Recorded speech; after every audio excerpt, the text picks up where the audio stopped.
So I think the thing that I want to do is, for those of you who have heard me speak before, this is the least scripted you will ever hear me. Yeah, I think it's good. But I want to start with the litany of thank you. The thank you to Oric, to Abby and Gundy for having an exhibit like this that showcases some of the most beautiful people we've ever met. One of them is here with us tonight. If you've purchased a book and you would like it signed, Miss Elizabeth is right here, superstar. So yeah, I want to thank Elizabeth and the neighbors like her who have trusted us to honor their spirit through this photography. I want to thank John Goddard for using his lens to capture the beauty of these people. I want to thank Donna for creating the connections and the conditions for this project to be born, and Sandy for seeing this as a possibility and bringing this, birthing this into being with organization. Just incredible. I am a J, but I am not on task most of the time. So huge thanks. I also want to just put on a little hat. A lot of you know me as the CEO of Westside Cares. Not unlike John Goddard, I am hopeful that what I bring here tonight helps elevate awareness, but I am not here as the CEO of Westside Cares. I am here as a human being. The knowledge that I have accumulated through my time at Westside Cares and the relationships are ancillary and incidental to some of what you're going to hear tonight. These are people that I would want to be in relationship with regardless. I think that it would be a huge miss if I didn't ask for us to all start with a moment of silence. For those of you who have been watching the news, you know that there are things happening in this country and in this world. And I just want to clarify, there is no one anywhere that is not one of our neighbors. And every life is valuable. So just a moment of silence.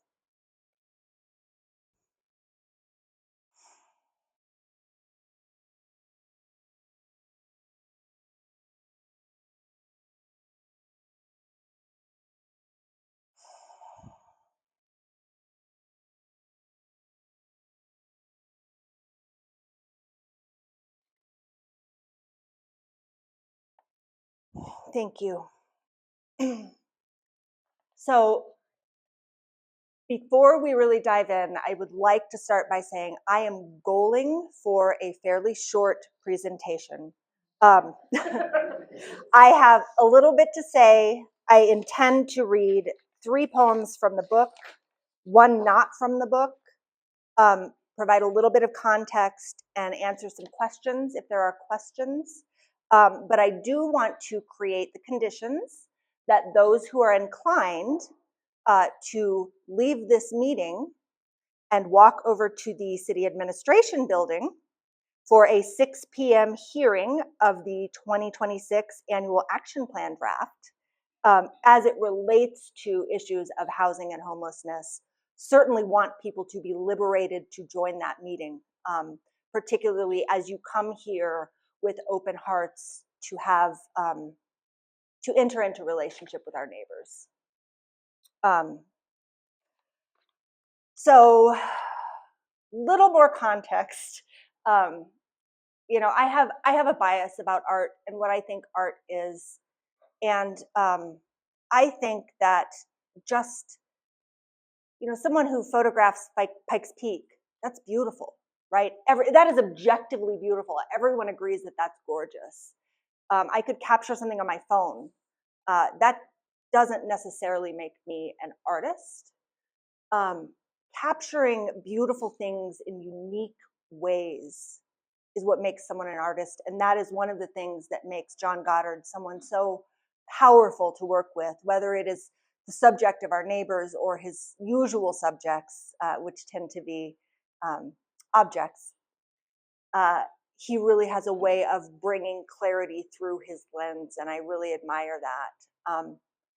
In some ways, I feel like I am just pointing my lens at something that is already beautiful. And in that way, there's some consternation around, is this really art? I'm humbled that you all took the time to be here. But what I've tried to do is capture these moments. I think many of you know that 8 years ago, my sister died. Really suddenly, it was a big surprise. And one of the greatest gifts that I gave myself, I was driving away from Christmas the year before she died, and I pulled over and I thought, that was an exquisite moment. Everyone was joyful, everything was perfect, and if I do not stop the car, stop everything, and celebrate this beautiful moment, I'm missing something. And how grateful was I that I had done that when she passed a few months later. So I am hoping to bring to you some of my moments with the neighbors. Also, as many of you know, I had a major medical event last year that has impacted my short-term memory. So capturing these moments helps me to remember. The reality is that there are too many neighbors experiencing poverty and homelessness in our community. And each one of them doesn't deserve just a poem or a portrait. They deserve monuments for what they have survived. So with that, I'm gonna start to read. Not seeing any impressionable ears, I'm going to read what I intended to, which is Joseph. Joseph is gaunt, emaciated. Looking at him is like seeing a skeleton, just the bones. He unravels a tale longer than the clothes that hang desolately from his frame. Keywords: bike accident, esophagus, hospital, died twice. Says he's staying with his mother now, who has stopped feeding him in hopes he'll leave. I'll fucking go, he threatens, but neither of us know where. Before, he was cool and detached, always watching from the periphery on his tricked-out bike. I once saw him scream at a pedestrian, once saw him break up a fight. Hearing about his mother makes me understand both. Today, he doesn't have enough flashy anger to conceal the skeleton of his pain. He's writing his history in worn, saggy thread that may or may not stitch together his future.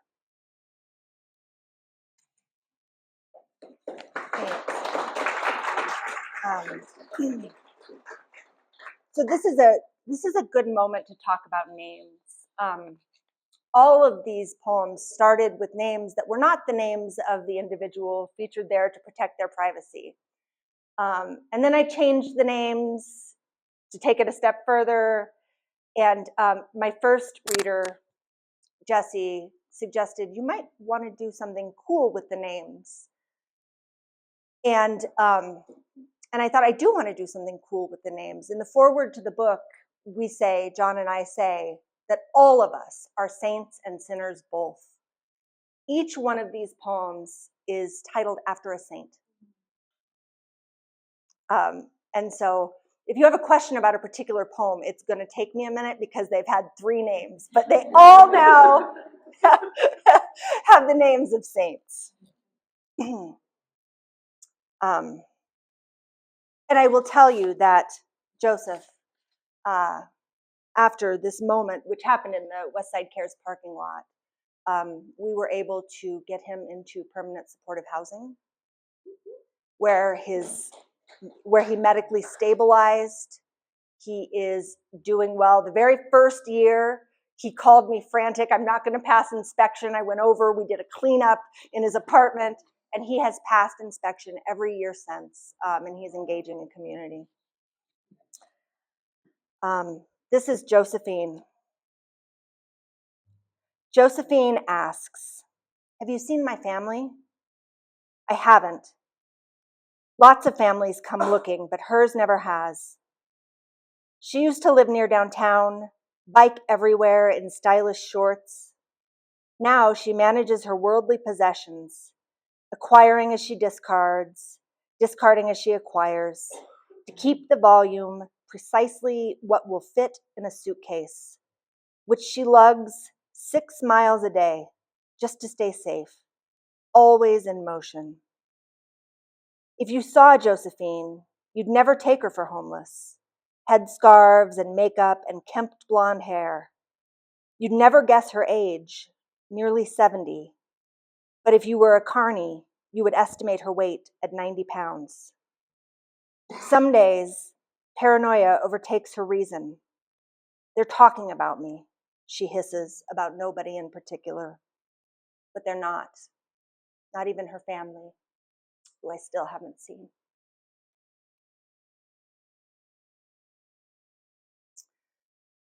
When I wrote this poem, I hadn't seen Josephine's family, but her daughter came looking.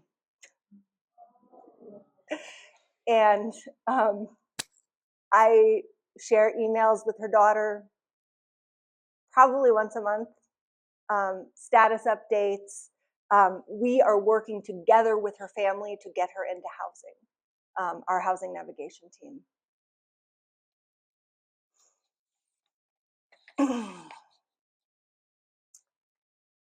This one is Raymond.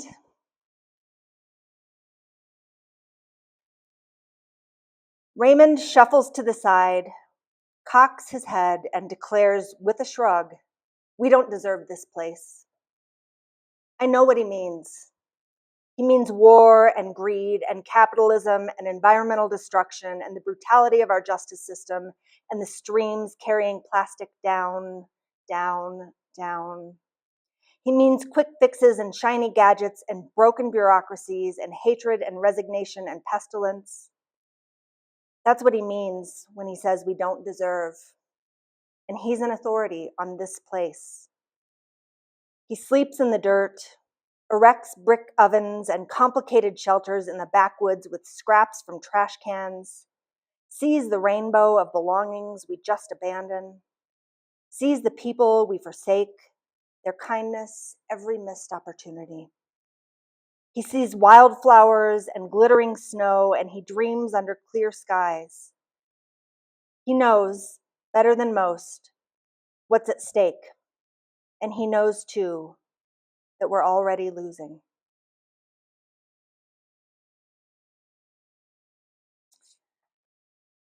Raymond is one of the neighbors. Not all of the neighbors have been given a copy of the poem that was written about them. Some because they died before it could be delivered. If you have a copy of the book, you'll notice that there's an asterisk by some of the names. Those are neighbors who have died on our streets. But Raymond has asked for a copy of his poem several times. He believes that it captures something of him, and that's the greatest honor. I thought that for my final poem, I would share one that was written after this project came into being, and before I read it, because it has not gone through any edits, it's pretty raw. Before I read it, I feel like I should give a little bit of context. We at Westside Cares are compassionate, but we're not. We're not unaware that people experiencing poverty can be a visual distraction. And because it is not the highest and best use of my time as the CEO to spend my days returning calls of people who call Westside Cares and blame us for homelessness, Just so we're clear on the record, I did not invent homelessness. We make every effort to keep our porch a space that is not a space where people sleep overnight. And Deb is my partner in crime with that, and we have varying degrees of success. But I wanted to tell the thing about the porch to frame up this. I just want to, sometimes we might see someone experiencing homelessness with a cart or several bags, and we think, why do they need all of that, right? It doesn't have to be that much stuff. And that may or may not be true. But what's interesting is I have chests of drawers. I have a desk, a kitchen, right? And I also understand the impulse to save things, because today, as I was deciding that this was the poem that I was going to share, because I am able to hold on to things that don't look like they matter, I can bring this. And you'll see in this case, I've used the neighbor's real name, which is also a saint name, actually an archangel name. This is Michael. Michael passes me a note, his scrawl on a scrap of cardboard. It reads, "I'm sorry." I'm not sure what he's apologizing for, his presence on the porch in a snowstorm or the fire he lit under the wooden awning. I didn't yet know about either infraction, his apology a confession. Or maybe he's sorry for that time he was so close to housing. I rang and rang his hotel room, no answer. Or that time I trudged out in a blizzard to remind him of an appointment, wrote it in a Sharpie on a cardboard box he had fashioned into a windshield, still missed the appointment. Or that time in the lobby he refused to have his photo taken for his tribal ID because he looked a mess. Any of these could be the source of remorse. But most days, I think Michael is sorry he's still breathing in a society that wishes he wasn't.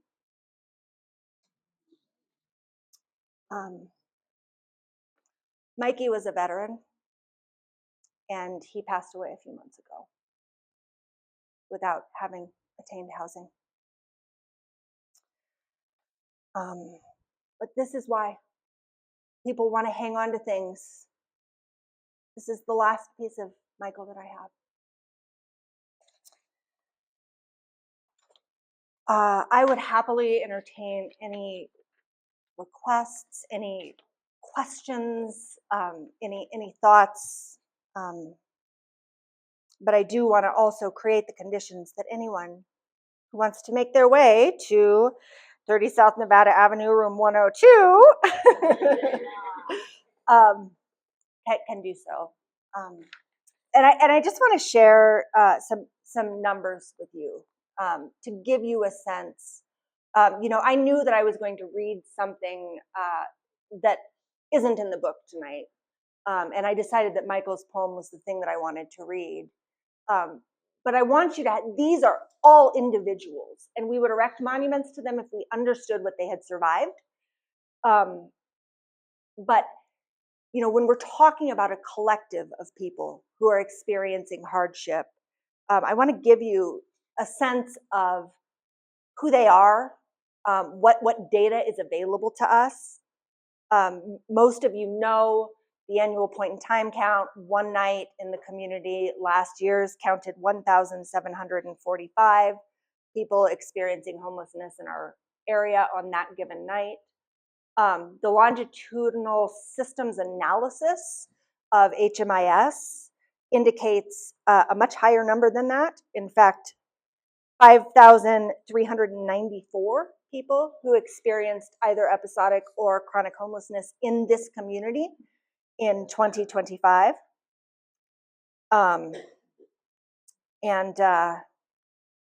You know, a little bit about, well, I'll also say some of you were at the longest night. This year, I think, was the largest count of people who died on our streets or as a direct result of their homelessness, and that was 118 people.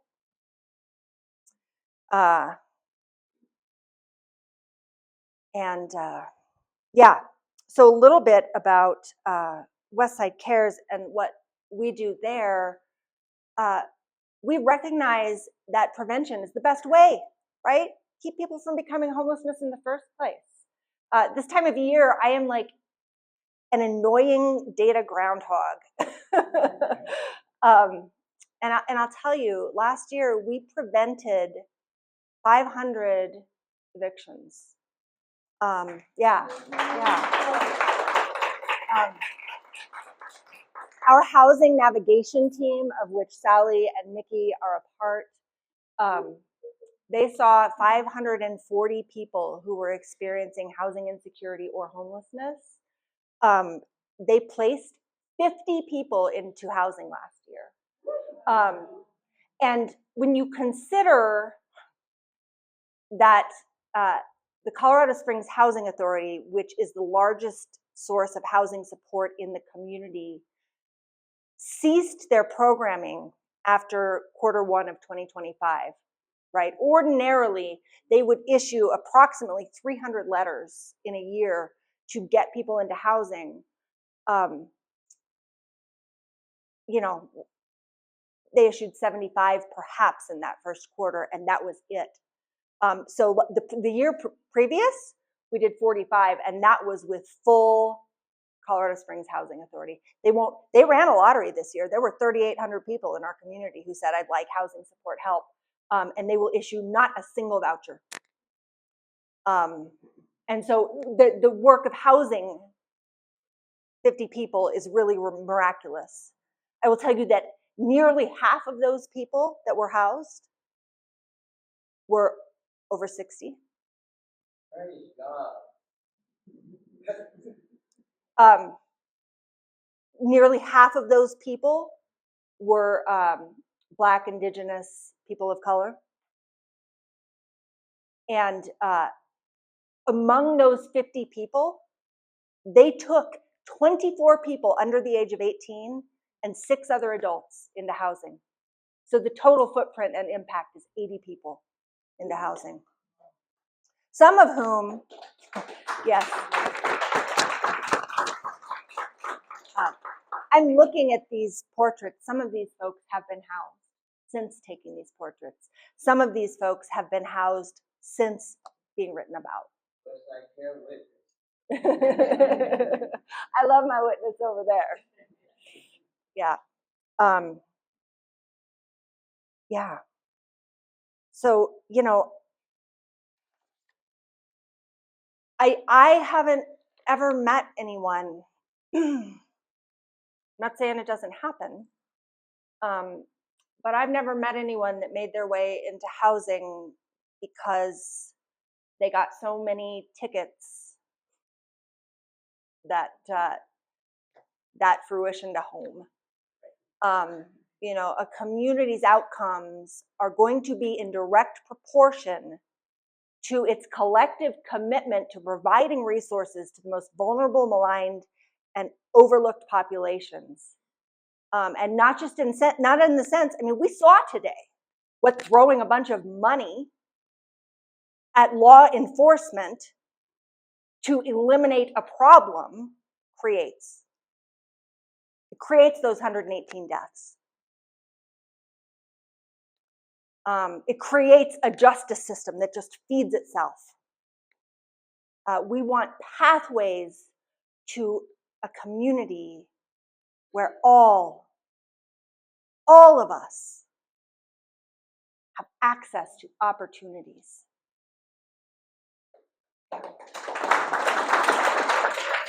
so what sparked my interest, and the first night that we did this, so Westside Cares, prior to the pandemic, we used to have a congregate meal on Sunday nights.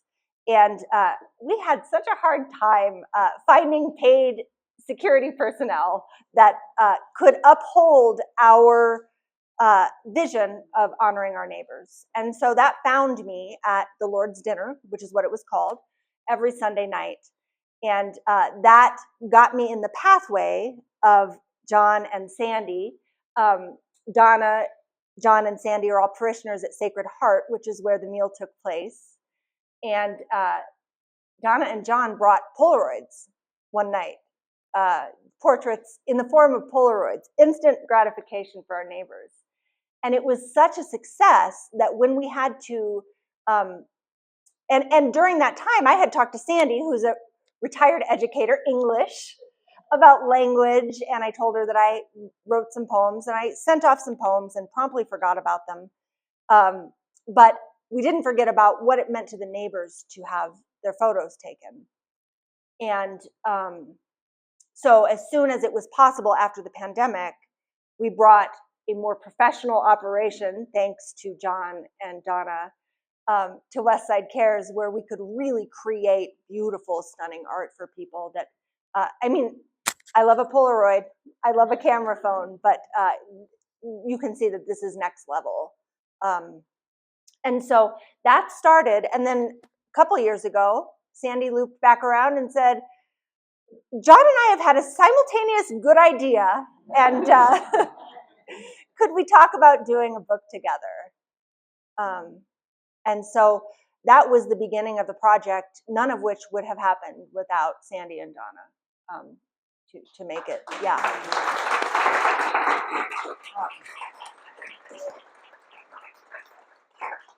And as it relates to the process, so inspiration happens in one of two ways. I catch myself in one of those moments where I'm like, oh my goodness, this is like a stunning moment and I've got to write about it.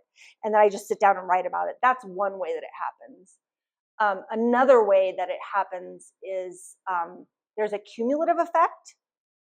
Like right now, there's a new word that I'm learning, and it's ABOD, which stands for able-bodied adult without dependence, and it is that is the denial code that is coming back on SNAP denials, people who might need food support because they theoretically should be working.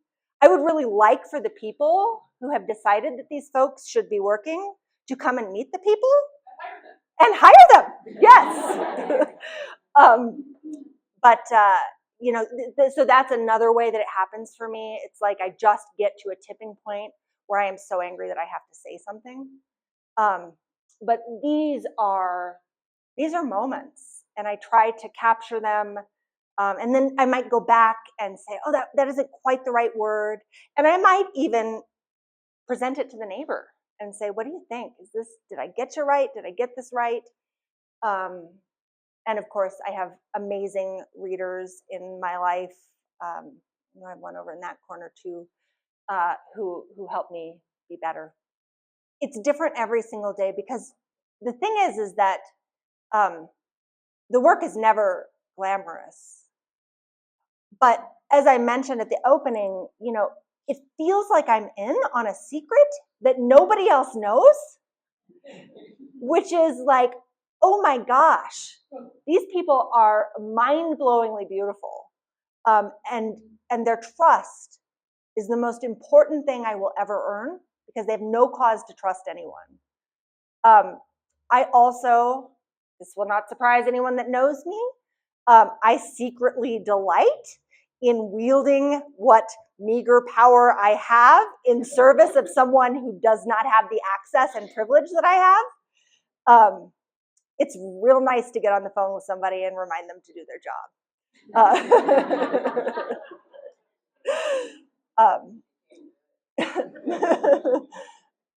I also think, I mean, you know, this morning around Circle, every morning we gather, and this morning around Circle, I shared a parable which is rooted in rabbinic tradition. That's one of my go-tos. That at the time of creation, there was this vessel that held all the light of the world, but the light of the world was too bright. And so the vessel shattered, and all of the glimmers, all of the beauty and humanity scattered throughout the universe. And it is the task of humanity to find those glimmers and to reunite them. And the frame that I loved, that I read from another author this morning, is it presumes brokenness. You know, Leonard Cohen talks about it. There is a crack in everything. That's how the light gets in. Rumi says the wound is where the light enters you. And Brene Brown says, you know, your ability to love fully is commensurate with your willingness to have your heart broken wide open. You know, we say a lot in this work that if our hearts stop breaking, it's time to stop doing the work. And sometimes it's the victory, it's getting Miss Elizabeth into housing, that keeps us going, and sometimes it's the failure that really lights a fire under our asses to get it right next time. And it's the people. I mean, right? Yeah. And just like for everyone to take a moment, this is so cool. You all are so cool. You all could be anywhere else, caring about anything else right now. You could be a trivia.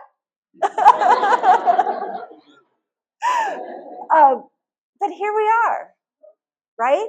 That is the most inspiring thing. Yeah, you all are showing up. I'm going to keep showing up. I do want to give everyone plenty of time to get over to City Hall. I want to encourage you to support not only these neighbors by taking time to be with them, but this entire gallery, which is, oh my gosh, so full of gorgeous art, and to really enjoy each other, because you all are special people, 201, and I'm just so, so grateful for the opportunity to share in this way, to love together in this way, and to open our hearts to our neighbors, because that's the only way we get out of this. That's the only way we solve this.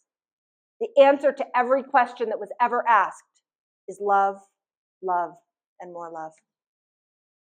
Yeah. Love you all.